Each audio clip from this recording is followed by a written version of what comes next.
तो चलिए आज हम पढ़ेंगे ईवीएस पैडागोगी के ऐसे 10 प्रश्न जो कि हर बार परीक्षाओं में आए हुए हैं।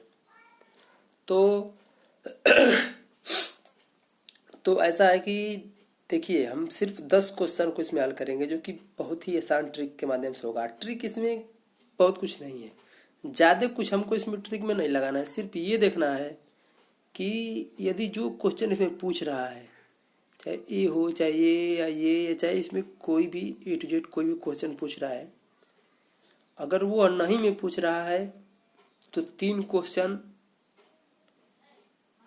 जो सकारात्मक है वो कौन कौन से हैं, उन तीनों को हम यदि निकाल लिए तो हमारा निगेटिव यानी नकारात्मक क्वेश्चन निकल गया। पैडागोगी में सिर्फ यही है, समझिए। और उसके बाद यदि 3 पॉजिटिव हम निकाल दिए तो 1 निगेटिव हमारा वैसे ही आ जाएगा। तो चलिए शुरू करते हैं। Welcome to R N teacher academy में आपका स्वागत है। सबसे पहले प्लीज़ प्लीज़ प्लीज़ प्लीज़ सिर्फ प्लीज़ हमारे चैनल को सब्सक्राइब कीजिए, लाइक कीजिए, शेयर कीजिए और जितना हो सके उतना वहाँ तक अपने दोस्तों के साथ शेयर कीजिए, कमेंट कीजिए। चलिए देखिए, पहला क्वेश्चन है कि निम्नलिखित में से कौन से प्राथमिक स्तर पर पर्यावरण अध्ययन में आकलन के लिए उपकरण और तकनीकी हैं।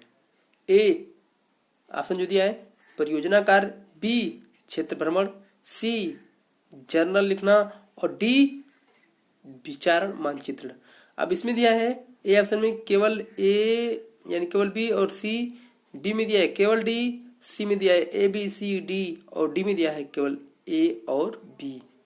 चलिए आपको मिलता है 5 सेकंड, जल्दी से कमेंट करके बताइए आंसर। हाँ, राजकुमार जी का आंसर सही आ रहा है, गौरव जी का आंसर सही आ रहा है। हाँ, मनोज जी आपका भी आंसर। हाँ, कई लोगों का आंसर कुछ गलत आ रहा है। देखिए दीपक जी का आंसर गलत आ रहा है। चलिए ठीक है, तो इसमें ऑप्शन हमारा होगा सी।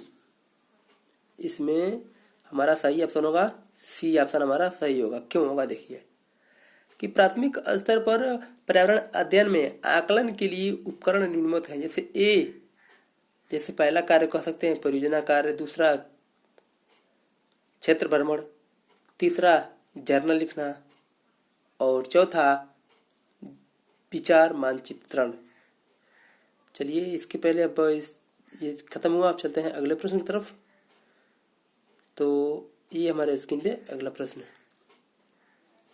इसमें दीजिए कक्षा जो है कि कक्षा 4 की एक शिक्षिका ने अपने शिक्षार्थियों से कहा, कुछ वयोवृद्ध लोगों से यह पूछिए कि जब वे जवान थे तो क्या उन्होंने कुछ ऐसे पौधे देखे थे जो आजकल नहीं दिखाई पड़ते। उपर्युक्त प्रश्न के पूछे जाने पर निम्नलिखित में से किस कौशल का आकलन की संभावना नहीं है। ए प्रयोग, बी चर्चा, सी प्रश्न पूछना और डी अभिव्यक्ति। चलिए 5 सेकंड, जल्दी जल्दी कमेंट कीजिए।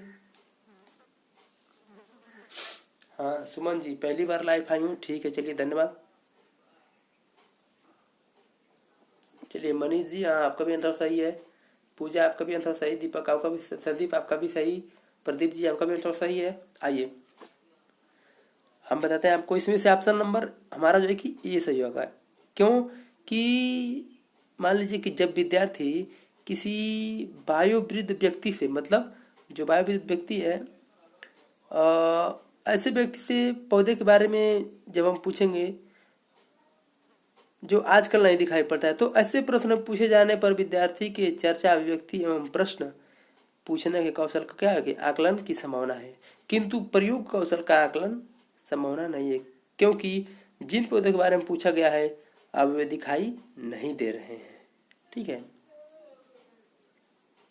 चलिए अगले प्रश्न की तरफ चलते हैं भाई हम। ब्रेल स्क्रिप्ट आ गया आपका। ये समझ लीजिए कि हर बार पेपर में ही पूछता है, हर बार, बहुत कभी कभार बच जाता है तो हर बार पूछ देगा ब्रेल स्क्रिप्ट से। और एक वीडियो लेके आ रहे हैं, बहुत अच्छी वीडियो जो है कि 5-6 भागों में होगी, जो पूरा ब्रेल पे ही होगी। तो पहला क्वेश्चन है ब्रेल लिपि के बारे में नीचे दिए गए कथनों का अध्ययन कीजिए। ए ब्रेल मोटे कागजों पर बिंदु उभरे बनाकर लिखा जाता है। यह लिपि 8 बिंदुओं पर आधारित होती है। बिंदुओं की प्रत्येक किस न्यूक्लियर औजार से बनाई जाती है और इससे बड़े बिंदु पर हाथ फेर कर पढ़ा जाता है। सही कथन है। अब ए में दिया है 1, 3 और 4, 1, 2 और 4, 2, 3, 4, 1, 2, 3। सही आंसर बताइए आप। चलिए, मनोज जी का सबसे पहला कमेंट बहुत अच्छा कमेंट, सबसे राइट आंसर। देखिए इसमें क्या होगा कि हमारा देखे तो मिला लीजिए आप लोग भी, लेकिन हमारे हिसाब से ए ऑप्शन सही होगा।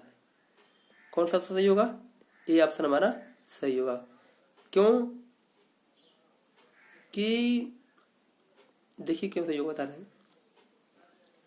ब्रेल लिपि अंधे बालकों के लिए उपयोग की जाती है। इसका आविष्कार लुईस ब्रेल ने 1930 में किया था। ब्रेल जो है कि 6 बिंदु पे क्या होती है? आधारित एक नुकीली औजार से बनाई जाती है। ब्रेल एक मोटे कागज के ऊपरे बनाकर लिखा जाता है और बिंदु पर हाथ फेर कर पढ़ा जाता है। चलिए अगला प्रश्न, निम्नलिखित में से कौन सा प्राथमिक स्तर पर विज्ञान शिक्षण का वांछित उद्देश्य है? ए विज्ञान के तथ्यों और सिद्धांतों एवं अनुप्रयोगों को जानना, प्रकृति, जिज्ञासा, सौंदर्य और परख की अनुभूति तथा विज्ञान की प्रौद्योगिकी में सृजनात्मकता का पोषण, और सी ईमानदारी, सत्यनिष्ठा और सहयोग के मूल्यों को आत्मसात करना, और डी उपयुक्त सभी। इसमें से बताइए जल्दी जल्दी कौन सा ऑप्शन सही होगा। 5 सेकंड मिलते हैं आपको।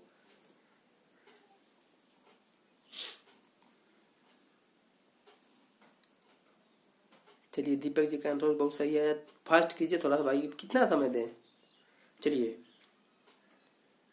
इसमें हमारा ऑप्शन होगा डी उपयुक्त सभी हमारा आंसर सही होगा। 4th क्यों कि यदि देखें, जैसे मान लीजिए आप भाई लोग समझिए कि जैसे प्राथमिक स्तर पर विज्ञान शिक्षण का उद्देश्य क्या होता है कि तथ्यों और सिद्धांतों को जानना, प्रकृति, जिज्ञासा, विज्ञान कह सकते हैं और औद्योगिकी भी कह सकते हैं, और सृजनात्मकता का पोषण भी, ईमानदारी, सत्यनिष्ठा और सहयोग के मूल्यों की आत्मसात करना। यानी इसमें जो भी दे रहा है सब उसमें आ रहा है, यानी उपयुक्त सभी।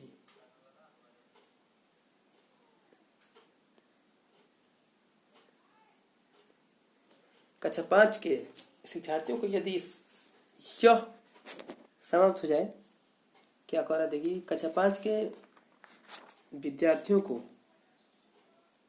यदि यह समाप्त हो जाए, पाठ पढ़ाने के बाद शिला प्रकरण के बारे में शिक्षार्थियों की समझ और स्तर के बारे में जानने के लिए यह परीक्षण प्रकाशित करती है, उसे यह जानकर आश्चर्य होता है कि एक बड़ी संख्या में शिक्षार्थी संबंधित अवधारणा को नहीं समझ पाए। इसका प्रमुख कारण हो सकता है, क्या हो सकता है भाई? ए ऑप्शन, शिक्षार्थियों को संज्ञानात्मक स्तर अच्छा नहीं था, यह प्रकरण पाठ्य पुस्तक में शामिल किए जाने योग्य नहीं था, सी शिक्षार्थियों को यह प्रकरण रोचक नहीं लगा, डी उसने प्रकरण को पढ़ाने के लिए सही पद्धति का प्रयोग नहीं किया था। 5 सेकंड।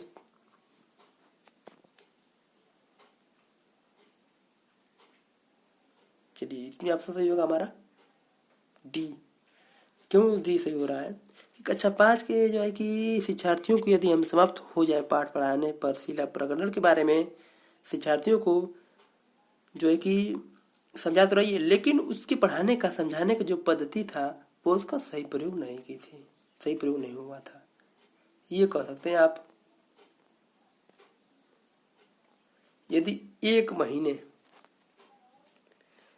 बिजली न हो तो हमारा जीवन किस प्रकार प्रभावित होगा? इस प्रश्न को पूछने का उद्देश्य है, पहला, बिजली के स्रोतों के बारे में शिक्षार्थियों को अध्ययन करना, शिक्षार्थियों को कल्पना परक चिंतन और कौशल का विकास करना, सी सामान्य जानकारी का आकलन करना, और डी समुचित तरीके से बिजली का प्रयोग करने के प्रति शिक्षार्थियों को संवेदनशील बनना।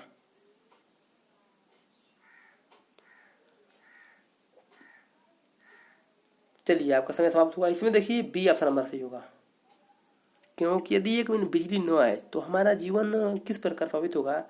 अब इसका उद्देश्य जानना है तो यह कह सकते हैं कि विद्यार्थियों को बिजली न आने की परिस्थिति को आकलन कराना, मतलब क्यों नहीं आ रही है, क्यों आ रही है, और चिंतन पर कौशल विकास, उसके बारे में सोचेंगे तो भाई बिजली क्यों नहीं आ रही है, हमारी कमी है या ज़्यादा फालतू खर्च कर रहे हैं, जो भी है उसके बारे में सोचेंगे समझेंगे तो क्या होगा, ये जो है कि हमारा उद्देश्य सही होगा।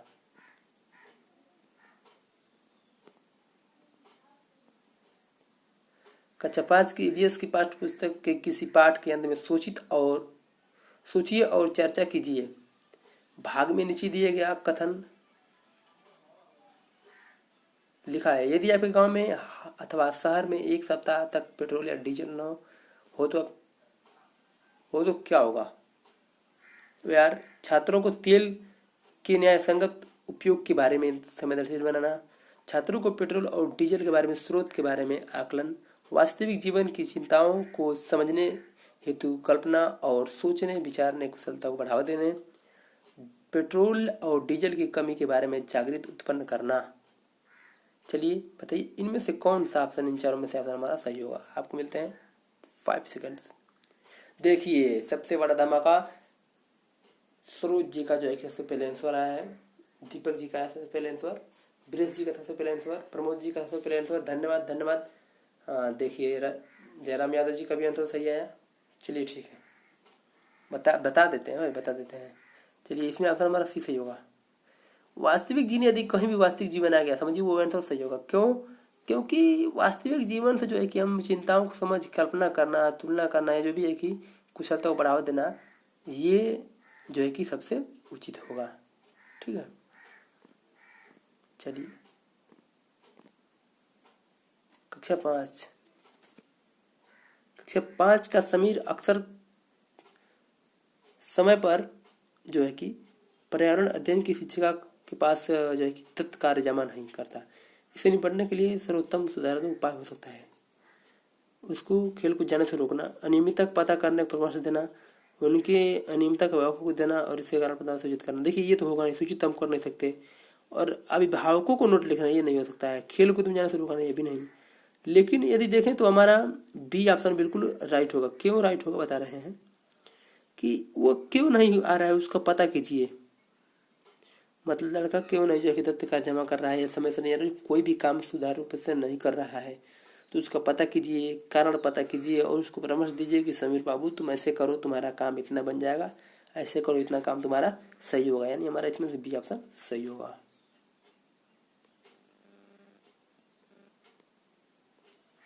और ये लास्ट क्वेश्चन हमारे इस वीडियो का, इस क्लास का, कक्षा 5 की एनसीईआरटी की पर्यावरण के अध्ययन की पाठ्य पुस्तक में प्रत्येक पाठ के अंत में एक खंड को शामिल किया गया है। हम क्या समझे, यह सुझाव दिया गया है कि खंड में शामिल प्रश्नों के उत्तर का सही या गलत रूप से आकलन नहीं किया जाएगा।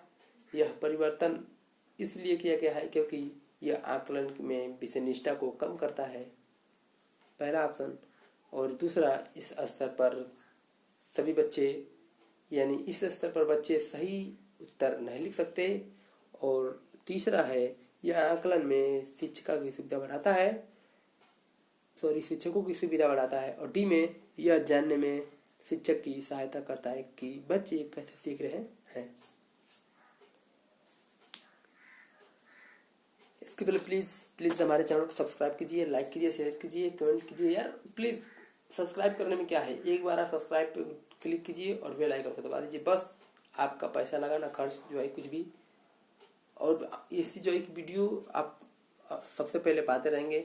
और जो है कि किसी भी परीक्षा के लिए TET, C TET, Bihar TET, मतलब B TET, R TET, U TET, मतलब जो भी कहे, झारखंड टेट या टेट या सी टेट, समझ रहे ना, ये आपके लिए यूपी टेट सबके लिए सही है। ठीक है, तो इसमें हमारा ऑप्शन होगा डी, क्योंकि एनसीईआरटी जो है कि एनसीईआरटी की जो बात हम कर रहे हैं, जो ये दिया है एनसीईआरटी कि पर्यावरण अध्ययन की पाठ्य पुस्तक प्रत्येक पाठ के अंदर हम क्या समझे, खंड देने का प्रमुख है कि जब शिक्षार्थी पूर्ण पाठ को पढ़ने तथा शिक्षक के द्वारा पढ़ाने के बाद वह शिक्षार्थी जब उस खंड को हल करेगा तो यह ज्ञात हो सकेगा उसे, मतलब कि शिक्षार्थी कितना सीखा है कितना नहीं।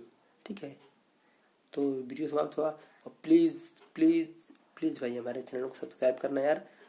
और अगर मान लीजिए कि अगर चैनल केवल फिल्म वालों के लिए और गाने वालों के लिए बना है तो भाई कोई बात नहीं है। अगर एजुकेशनल के लिए अगर थोड़ा सा भी आप वो कर रहे हैं तो भाई पहले जो है कि ट्रिक कीजिए। और grammar, Hindi grammar, English grammar, छोटे छोटे बच्चों के लिए उपसर्ग, प्रत्यय, सब वीडियो, हर तरह की वीडियो यहाँ पे आपको जो है कि हम उपलब्ध कराएंगे।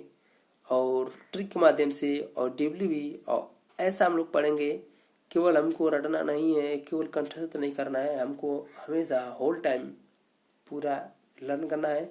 और सबसे पहले लॉकडाउन यानी गोल्डन टाइम का ध्यान दीजिए। हमको गोल्डन चांस मिला है कि तैयारी करते रहें, किसी भी विभाग की, रेलवे हो, यूपीएससी हो या लेखपाल या मतलब किसी भी ग्रुप की भर्ती हो, हमको इतना ज़बरदस्त तरीके से तैयारी करना है कि जैसे ही वैकेंसी आए सबसे पहले लिस्ट में नाम हमारा हो। चलिए धन्यवाद, वीडियो को बंद करते हैं।